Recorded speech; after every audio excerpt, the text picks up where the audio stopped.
All right. Good afternoon, everybody. We are just about to start this panel now. So if you can all take your seats, that would be fantastic. Thank you.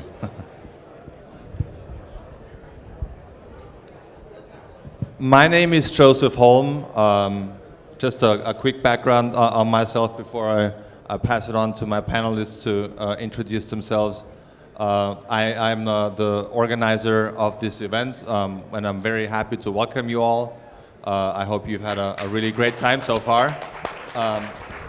My background is actually in crowdfunding marketing. 4 years ago, I launched a marketing SaaS called Crowdster that allows people Indiegogo by themselves without having to hire a marketing agency. And since last year, focused on crypto. And I'm very happy to be here today with a killer. Here, Jason, maybe everybody can introduce themselves, tell what they're working on, and then let's kick it off. Excellent, excellent. How's everyone doing today? Very nice, very nice. I'm Jason. I'm a marketer, about 10 years. Love it. Have done it across all different verticals and sat on all sides of the table, from in-house marketing teams, mobile ad networks, selling to agencies. We've built digital niche agency DNA, to be the agency we wanted to work with, and focusing on startup to mid-stage brands. Fundraising is a common. So we've worked on a whole catalog of campaigns across crowdfunding, and since August, ICOs. And strategic outreach. I'll be able to talk about direct experiences, and excited to be here in a room full of crypto leaders. I'm Kelley Weaver. We are a blockchain and crypto focused PR and communications agency. Oh, can you hear me? Should I use this? I'll steal his mic. Communications agency, we work, obviously traditional PR is our strategy, so content marketing, events, thought leadership. Recently added a community management team and division as well. So Dex also enterprise blockchain, application, be here. Cool. Oh, you need that. Sorry. Hello, I'm Simon Bogdanowicz. I'm the co-founder of BlockTeam Venture Advisory and Investment Firm, focusing not only on pre-ICO, going through the ICO to post-ICO marketing as well. Before a marketing agency, worked with clients across 6 different countries. In terms of what we do from an agency perspective, we focus a lot on community management, advisory board build out, so no tactical expertise beyond just the press and marketing itself. And Susan. I'm an entrepreneur / investor. I'm a partner in Can Do Venture. My background is coming from journalism, publishing, PR and marketing. So I'm a board member of Internet Marketing Association Executive Council, contributor writer. I'm in the board of TrustRoot and Reputation Management Protocol for blockchain. I'm also in the board of a few other companies. Last but not least, I'm the CEO and founder of Mavatar now. And we're trying to do everything right. Reg D, US, no nonprofit organization around our ICO. Our technology is been built for the last 7 years.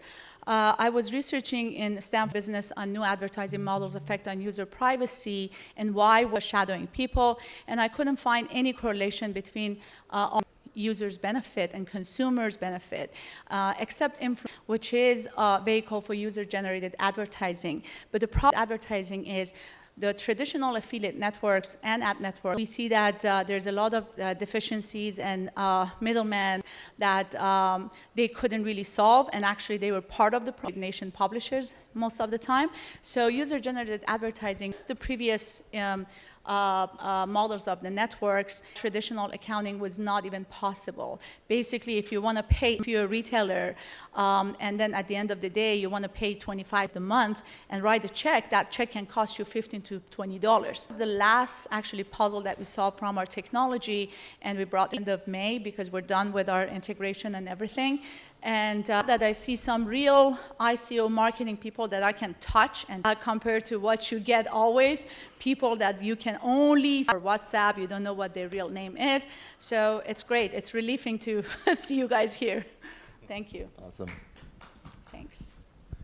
My name is Galen Moore. I'm the Director of Market Research at New Alchemy. New Alchemy is an end-to-end ICO advisory firm based in Seattle.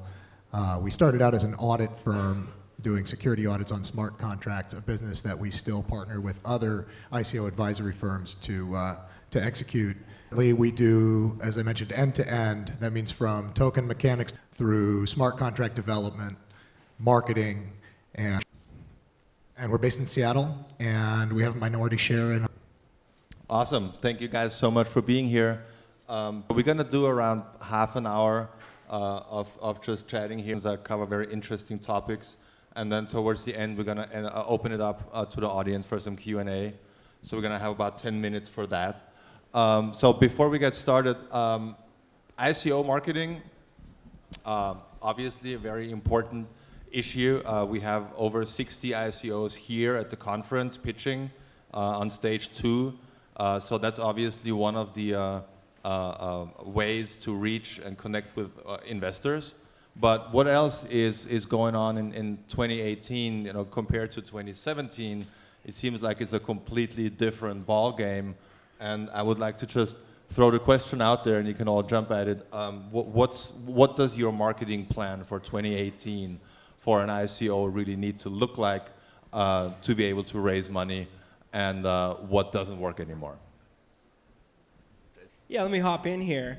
So the markets look different in 2018, 17. Therefore, we encourage issuers, we encourage companies to establish more trust. Obviously, everyone's heard the story. It becomes a big part of your white paper, a big part of your story. We're looking at, we've seen a lot of postponed launch dates for ICOs here. But again, communicating that value, and I know there's a lot of good PR about that, and then distributing that content and having more touch points is required in 2018. 2017, there were type operations with ICOs. Now really into consideration, intent, and further down the funnel into conversion is we're seeing more marketing channels brought to the table as well. We'll talk more about advertising and some of the limitations and things we've done in 2018. But what I'd like to emphasize is more marketing channels that were at the table and fully utilized in ICO marketing.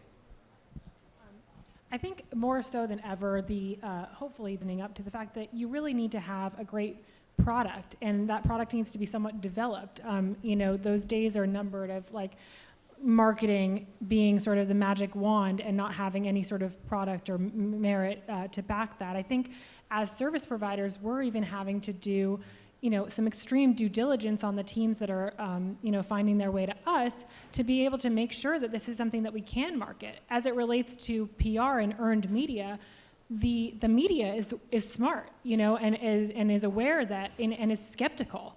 And so you really have to have a compelling story to be able to get your message to the right audience, especially as it relates to traditional earned media. And so we like to make sure that there's a real product or a working prototype, that there's partnership announcements. We're really looking for the meat of what that story is, and then creating a marketing plan around that. Content is really important, with the way that the internet is today. You actually tell your own story and do a great job of that on your own without even channels available to teams to do that. So I think really, truly brilliant and potentially, world-changing. And it's hopefully that's going to rise to the top. And we see that the things now with us are really serious about doing things right. And we're working in teams with ICO advisory shops to make sure that everything that we're putting out, and because obviously we're not experts in that, but we let them come up with creative story angles. Thought leadership is a big piece. I think since the beginning of the ICO market, right? Having a product means you can't paint a picture in the sky of what you're going to do. And when you actually have something people can use, it ends up being, inevitably less impressive than the hockey stick curve on the slide deck. I think you're going to see, even now, maybe of how many utility tokens were actually able to be used on the network. And the answer is less than 1 in 10. And I think my guess is down since that time. But what you're going to see, but some of them will come online, and the utility of the token will be impressive than the story that was told in the ICO fundraise. Or sketching something out before the product goes out Now, the nice thing about the market is now that everybody's woken up to the fact that most tokens are probably securities, so you can sell something before there's a product. There's no more stitched together MVP into the market so that you can claim utility. More and more issuers are taking a much more measured approach and are thinking, how can I have investors into my token, whether it's through a SAFT or through a hybrid token? We're thinking, how can I get investors into what is undoubtedly a security today, future? Yeah, I was going to chime in. I think with everybody here is that there's been a big flight to quality so it's ever more important to understand who you're working with from a legal, compliance, technology, auditor perspective, and marketing, much like sales, and especially been very dirty from the 2017 marketplace. Unfortunately, great, high quality, above bar marketers we have to really work hand in hand with the team, understand the compliance of whatever jurisdiction not only the company's based in, but so how we like to outline the ICO marketing plan for 2018 really been and do a deep dive strategy session with the teams. What are the potential compliance parameters around this? Not do. How are you guys looking at airdrops, at bounties, at utilizing different strategically partnering ourselves with other agencies that plug in the gaps where we don't great solid foundation in. We're great at marketing, we're great at press, TV, radio, digital media. We have over 200 the major TechCrunch, CNBC, and everything else. But there's other areas where we don't have a solid foundation as a core team, like media buying and others on this panel to really plug in the gaps. So coming in, flight to quality, I think people need to look at just a pre-ICO marketing, but what are you doing post-ICO? Playing with your token being looked at as a utility or security, and a more active role, even beyond marketing, to understand the way that you'll be able to market. We see the 2018 marketing landscape.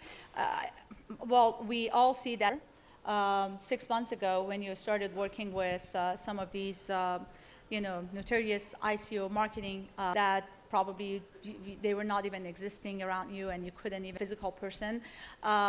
They were charging like homepage and all of that. And because there's an abundance of money at, all those lucky ICOs, last key we would see if they need to exactly enough time they may have to answer, but there were a lot of money, and these young entrepreneurs with dollars and hundreds million of dollars in their bank account, so they were concerned about paying a premium for anyone to spread the word.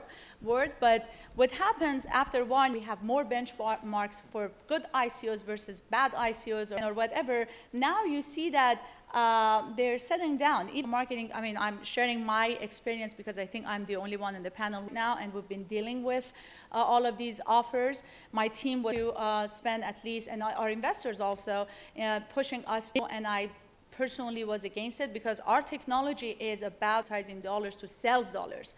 And for me, going and religion that I spent 7 years of my life building a platform that does is like completely unacceptable. So I didn't fall into that trap. Our investors now are happy that we didn't spend whatever we raised. Our private sale, we raised $2 million. They were okay for us to spend, all of these guys to put a banner ad in their homepage based on the model that I'm against that. So we didn't do that. Focus on content, on the story. Because I know content sells. You can't sell content anymore. All the stuff failed, right? Especially after an internet era.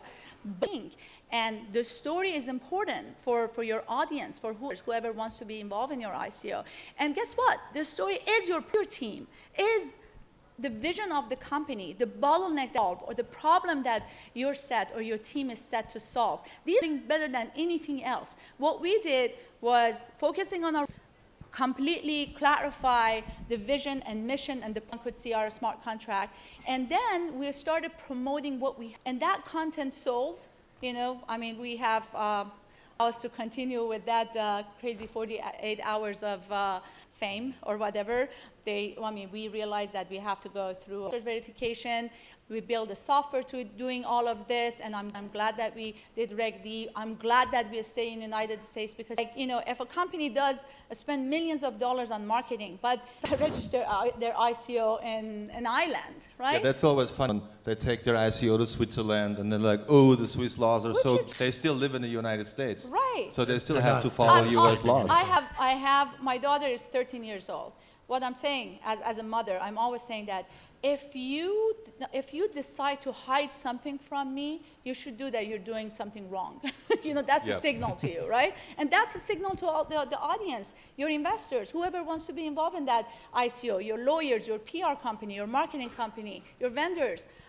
So if you're not hiding anything, you shouldn't be afraid of SEC. Hopefully they're coming up with some regulations. We want regulation, SEC people, please send it late, because this is the real story of finding a way to fund itself, right? I mean, I'm an investor as well, and we investors are always investing on conventional things, conventional entrepreneurs, conventional ideas, conventional products, something that we really have a great model based on our previous investments. And if it's something disruptive, or that person is disruptive or not an original, we don't invest, right? But ICOs, for the first time, given an opportunity to technologies and original entrepreneurs to raise funds 2-3 years ago, when the developers were these ICO investors, investors like myself. I invested in Telegram, I invested in many things. Community behind the product, right, to give us advice, to poke into our GitHub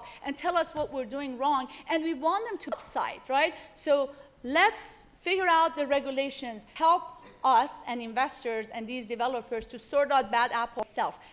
You don't need any homepage banner ad in any of these websites. Check their Alexa ranking first. Check to see that CPM, CTR, CPC model are not all generated by bots, right? Sell your story and product. I would actually like to know from you guys, talking about good ICOs, we've all been approached by these ICOs who want to pay us in tokens to run their marketing. And how do you guys figure out who to work with and who to better not work with, who not to get involved with, and how do you guys look at taking the ICO overseas to try and circumvent the SEC?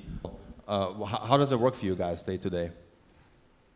Have an evaluation process. We look for indicators, audience, proven performance. We evaluate into their actual technical paper, their team, get some initial responses, in most cases, what to actually work with them on. We work with a lot of great partners, complementing offers and vice versa to ours, so look to see what Dude has gone through there. Those are big things for us as well, too, where we're doing an industry overview and competitor audit, closest lookalikes, see the type of influencers, on their actual listings, on their ratings. We can look at what they did to obtain digital market share, let alone on their raise. We have first-party data. We can look at what similarity we can pull, what type of advantages we already have for that part of it, what type of lookalike models we've made of that audience. Huge component of third-party data we've tested and seen performance from. Strategic partnership lists, whether that's co-branding opportunities, groups, direct investors that we've seen participate in similar offerings, and their timeline, of course, budget levels specifically, so we can impact they're going to be able to make in that timeline. And from there. But at the end of the day, and as brought up, it all goes back to built around the product, which is built around the offering, which is built around what needs. And from there, if that's something we're going to align ourselves with, as an agency, what we've worked on. So the ones that are home runs, partners, makes us a bigger part of the community. So that's what we really seek out. Yeah. So from a PR perspective, and that goes back to what Galen, do you agree that it's better sometimes maybe not to have because everything we're talking about here right now, that's I feel like we're coming full circle, and next year we'll talk about the exact same things that we've been discussing in crowdfunding marketing for many years. And there it makes a huge difference if you have a prototype or something that you can show people that it's not some high in the sky kind of idea that we may or may not realize in 10 years, but this is something that can work. How important is that to you, and how important is that to actually getting media hits? And then also I would like to know, do you guys work on utility tokens at all still, or is it all like US-based clients, or they're all security tokens? So I don't disagree that, not having a product definitely helps, especially from, certain evaluation metrics and things. My point was more to generating earned media and having of having something, whether it's code or our due diligence framework is incredibly similar to yours. We're looking for attention, because that can be challenging. I think one of the things we looked at question was utility versus security tokens. So depends, but things are looking much more like securities. Our direction now, most international teams, but I think things are going in the direction of utilities that are offshore. That can be a challenge for market. The same, and as it relates to utility versus security and the marketing strategy, we really do, regardless of how we're not marketing the token, right? It's about the story of the team and when you ask about the structure of the token, we're really leaning on the ICO advisors to sort of take a lead on that aspect. But as it relates to the marketing of what you're actually going to be doing versus. Right. Simon, so that pros that Facebook and Twitter and Google, they're all kind of either or most advertising for ICOs. We were lucky for the summit, for example, to get whitelisted, and we can still run ads with #crypto and #blockchain in it, but most people cannot. What do you guys do for traffic sources? What alternatives are there that work and that have shown success? Yeah, it's a great question. I think the big thing is all kind of dug up in the initial due diligence of a project and the initial strategy of the project. Like what is the platform or service or product? Who is it for? What do you have already? Is it a company that has a pre-existing traditional business model, or is it like a brand new company? So tapping the current base have and seeing where they are and going that route is a big thing. Social media in the right way outside of Facebook and Google, such as Telegram is like the communication channel of choice for anybody markets. And then looking, really digging in or having around like Bitcoin talk still, for some projects is opening things up. So it's a tricky question because it's really dependent, even based on like geography where the project, you have to dig into the strategy of it, and there's compliant airdrops and compliant bounties, and we're working with a couple of great projects that have had really successful airdrop, Hybrid Block, which is focus on the Asian market like Singapore and Hong Kong, but we figure out a way that to find out for us and whatnot, and they have huge email lists. So that's a great way to boost your numbers there as well. Yeah, totally. As well as a lot in the events space. Just attending these kind of shows and running the right kind of marketing show. Right, everyone knows here a lot of the magic happens in the hallways, in events, in the morning breakfast, things like that. So just telling the story, and then you'll be surprised to find out there's a lot of brands do the heavy lifting for you and really spread the message. So I think brand ambassadors to spread the message can do a world of good for you. You guys handle traffic. You said you're not a big fan of C and programmatic advertising, I guess. No. But how do you build a community at scale without buying traffic? Yeah.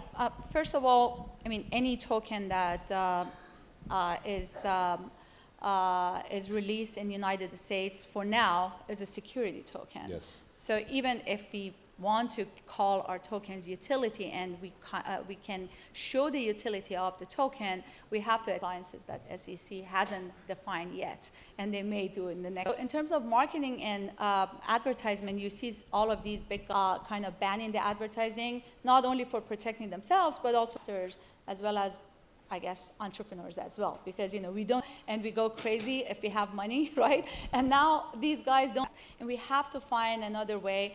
Well, we've been lucky product. We have done work data.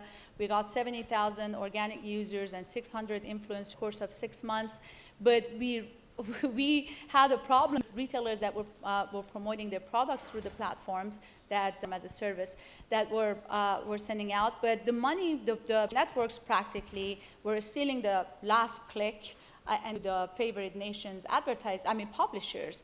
So that's why we can real bottleneck from our system to enable advertisers and retailers to directly work with influencers. So product is there, which is a great thing as an investor. If I put my hat on any ICO that is not backed platform that has been already built, because even for software, you want the software to at least a working prototype or that has mitigated the risk already, right? Because you never know, the best out and no one uses it, or it doesn't have a good, you really need to, even for software, simple software, you have to have a product that has been working. So I don't have utility. It doesn't removing a bottleneck or middleman from the way of that software already built. Definitely want to see the utility of the token. If that token is there, I'm not interested, because then I get a higher valuation as an entrepreneur. I see that how investors are perceiving that. And so form a team, hard cap, very low. I have a software that probably is gonna at like 500 customers. You know, why you need $200 million spending is a kiss to innovation. It's the kiss of death to innovation.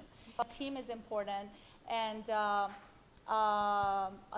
these are all the indications of a good ICO or token. Very good. We're asking about Twitter, and I want to actually talk about utility a bit, but we're asking about Twitter and Facebook and Google. And you know, they're like politicians, you know. When a new innovation or new technology comes along, the politicians all rush to solve some danger that the new technology represents.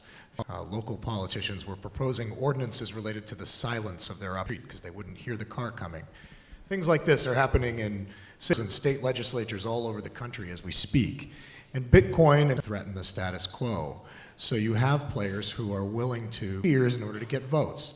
And in a way, that's what Google, Facebook, ineffective rules about what you can post, selling your personal data off the back of the truck. I don't think what they're doing is going to have any impact. I think most of the ads that people have been buying on those networks are marginal projects or were using those networks. I actually do think, I'm no lover, but I do think that display ads on dedicated crypto forums have proven to be effective, certainly for our client. But at the same time, more and more projects, you know, by getting out there with influencer marketing on YouTube, for example, and the paid content can be a little bit of a goat rodeo. But, you know, if you can do it well and do it right, you have a good, you know, a good name. So more and more savvy projects are using those methods, along with the being present at a place like this is what contributes to having name recognition. It also comes down to what I refer to as the two turntables and the microphone, white paper and the forum. You have to have a good white paper that tells white papers could probably just be a Medium post, and that would be fine. Pages, Telegram. In order to an active forum where the founding team is active and engaging with the users after, right? That's what this is supposed to be about. And so when it comes to utility, I think structure are we under, but is this a token that's going to engage its users out of the network into the token? Is this a token that can capture value? Idea stage. We're working at New Alchemy with the Francis Ford project that is very much in the idea stage.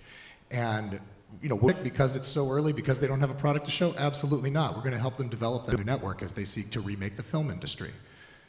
So the early stage before the utility exists, and then seek to build that form of value capture that a token represents, that's really the gold standard of what we're 18. Awesome. Yeah. So we have about 10 minutes. Maybe we should just open it up to audience questions. So has any questions for the panels? Raise your hand. We'll get you a mic. Right there. So we're a stage, mid-stage company for a few years, but getting into crypto more. When you're looking to structure deals with securities token versus a utilities token company, what are the different tactics you use in structuring those deals, and what are you trying to avoid in those deal structures? Who are you asking?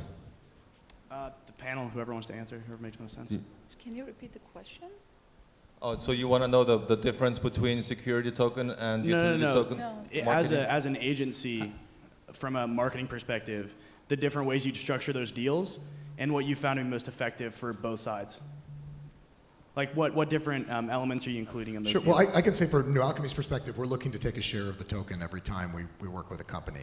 We want that for alignment of incentives. And certainly, you know, the level of service that we're providing and the level of engagement dictates the percentage that we would look for.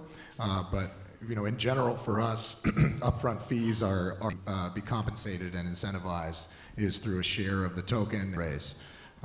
So, I would certainly, one thing, regulations around those kinds of percentage fee arrangements, just let anybody go and raise money for you and take a percentage of what they raise. So, there may be unscrupulous operators who would be trying to look for that licensure and regulatory compliance on the security side. Assume that at least for right now, the SEC is viewing everything as a security. But you might also think of it as just being a much higher bar to set for it to be a utility and to really have utility. Right here. There too. Sorry. You go. Hi guys, River with Upholder. We're an agency that specializes in community building. Drops or bounties yet? So I want to touch on that, specifically like what you guys think about airdrops and bounties. Is there a future going forward for your clients? What kind of issues are you finding? Are they going to evolve, et cetera? Just for the panel in general. Who wants to take this one? I would, yeah, We can tag team. take a shot on that. Yeah, I mean, I think it really all depends on, like, again, kind of going back to, the compliance. We're dealing with international companies, not just like US-based companies. We're lucky to work with some clients that are jurisdictioned offshore. So it's a matter of like, is the regulators and the law that are with that company in-house and external counsel are the coin list, and they're getting a airdrop product that's stations there to make sure that everything's kosher. So I think actually have the access to the SEC or someone on their legal firm or internal law firm, kind of either a letter from the SEC or something. You'll see those be marketed and open a lot more. We're doing like looking at the differences with airdrops and bounties in terms as what's the actual intention for the airdrop? Is it just to grow? Is it something around like development matters?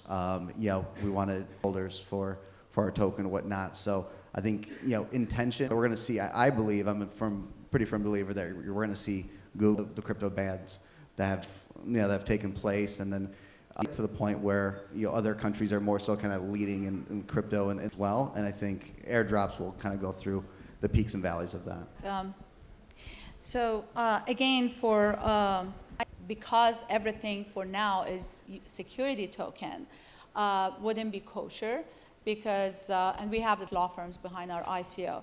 And by the way, even the law firms who have with SEC legislators, they always coming back with a bunch of don'ts, but there's not among all the advices that you're paying for. So be really prudent yourself. But the airdropping, because you are giving, basically you're giving those tokens for free. Yeah, it is it's like a stock, right? You can't give free a stock to someone. Cohort may add value to the token later on. So airdropping is not kosher for US ICE bounty because they're doing a task and you're giving them token that reason or referral links and stuff are okay. You cannot give away security tokens because you have to do KYC. You have to be accredited investors. You have to do. We have done for our bounty campaign. We have done KYC, AML on every single. Oh yeah, then it's fine. Then it's kosher. So we're doing, and we invent. The views and opinions expressed on this panel do not represent legal advice. Please get a professional. Off the record. So, and the other thing is, and the previous question that you asked what are the good practices. I'm still believing in influence marketing. There are a lot of platforms, Bitcoin Talk, and all of these ICO Bench and others that you can go and submit your projects without even paying, and you have to really have merit to get ranking. We got 5 and ICO Bench 5.5 without a penny. Because we provided all the information that they needed, right? We went through the white paper, everything. So you can still use influence marketing, and there are writing their feedback on these projects. So I guess another thing, and also the traditional way of PR articles and mainstream media. Yeah. Let's try and get another question in. I don't have a mic. Go ahead. We can hear you. Yeah, we can hear you. We're actually starting an exchange, but it's going to be crypto trading here in the U.S. So what is your strategy for marketing for an international ICO? Just by inherently, we'll never be able to do business here. So what are your thoughts on international marketing as opposed to this all U.S. marketing? My philosophy is always test, optimize, scale. for all marketing channels and touch points. All of the different tactics mentioned here on this panel, I would include in your marketing strategy. I want to touch on advertising a bit more. We found excellent influencers in different regions, that you can essentially geo-target that are powerful. But on the advertising side, the analytics can be very databases and run ads specifically to them while geo-targeting, staying within your initiatives. We actively run ads on Google. We work with our reps there to make sure we're following their compliant guide. I believe it'll be a temporary type of ban. Facebook is in the news. It's powerful. That data is available to us for targeting of that audience. When we're advertising on sites, I'm with your direct can be dangerous. They're looking to sell flat rates. When we're at programmatic and real-time learning of our placements, day and time of week across specific demographics and behavior. We could look at audiences across over 11 million lines of data within humans and scale those ad buys, which is why I'm such a big fan of advertising. A big part of the marketing budget of top 100 brands is because to identify those, in this case, investor acquisition, and you're able to take the message that you've created here and have, again, scalable volumes of eyeballs behind it. Yeah, I was going to just add to that, because we're working with our agency, a multi-tiered cryptocurrency exchange that's, it's based. They are not, they're restricting nationalities in terms of even the private pre-sale or airdrop to be, has to be outside of U.S., Canada, China, and New Zealand. And so with that being said, you have to, think, basically in every advertising we do, we work with Jason and his team to do a out of the Americas. PR, we do a lot of earned media, different, publications and, TV and radio, even podcasting based that are international, tapping into influencer marketing is big combination. But always, just like the US, right, we're rolling out globally on a country to country perspective. So you have to always be as the nation pivots. But for an exchange in particular, right, of just marketing in general and announcing anything is a strategic partnership day. The country of India has approved this exchange and as news, and then use it maybe the exclusive PR, but then use it across all your social channels and spread the news far and wide. So a lot of similarities between working on a U.S. base versus a global. Awesome. So unfortunately, we're out of time. I would like to thank the audience and panelists. Thank you, guys. Thank you. Thank you.